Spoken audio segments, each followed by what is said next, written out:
Son, be a colonist, is what Dad said to me. It's a cushy life and you'll get alien real estate for free. So I talked to the recruiter to see if this was so. He smiled at me, the nicest smile, and said, "Kid, don't you know? A colonist job is easy, a colonist wage is high, a colonist pension plan would make a civil servant cry. There's never any danger, there's always lots of fun, and as for job security, it's better than a nun's." Kid, I'd like you to meet somebody. His official title is commander, but I'd like you to think of him as more of a social coordinator. If I ever get back home again, if I ever get back home again, if I ever get back home again, that recruiter's gonna die.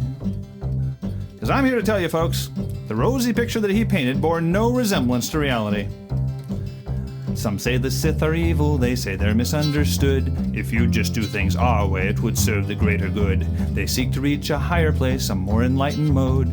Meanwhile, if you get in their way, your brain just might explode.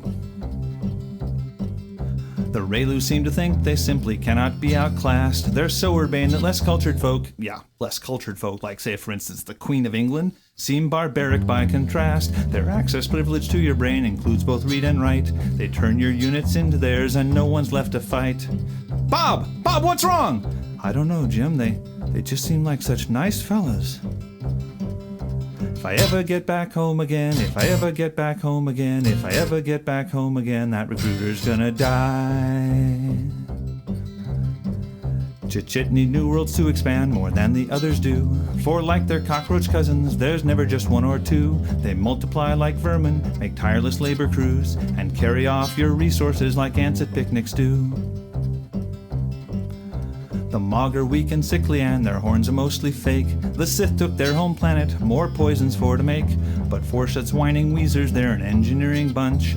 Give them a rock and they'll invent the warp drive before lunch. If I ever get back home again, if I ever get back home again, if I ever get back home again, that recruiter's gonna die. The Uvamoss think that they're Mother Nature's strong right arm, and they are more than willing to blast those who do her harm. Their camouflaging units will pop up behind your lines, so you'd better give a hoot, cause you won't like their littering fines. The Tarth are big, the Tarth are tough, the Tarth will cause you pains. They're not too bright, but when you can headbutt buildings, who needs brains? They make the greatest farmers, but as spies they suck, you see. They try to hide their 6-foot width behind a 1-foot tree. This is KGAL, your news and information station on Gallius 4.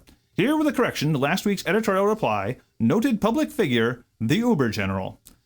Tarth cooks make best strudel. That's all, just strudel.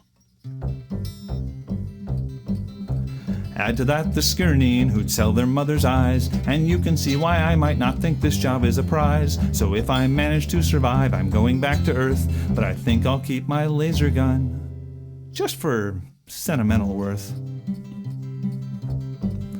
If I ever get back home again, if I ever get back home again, if I ever get back home again, that recruiter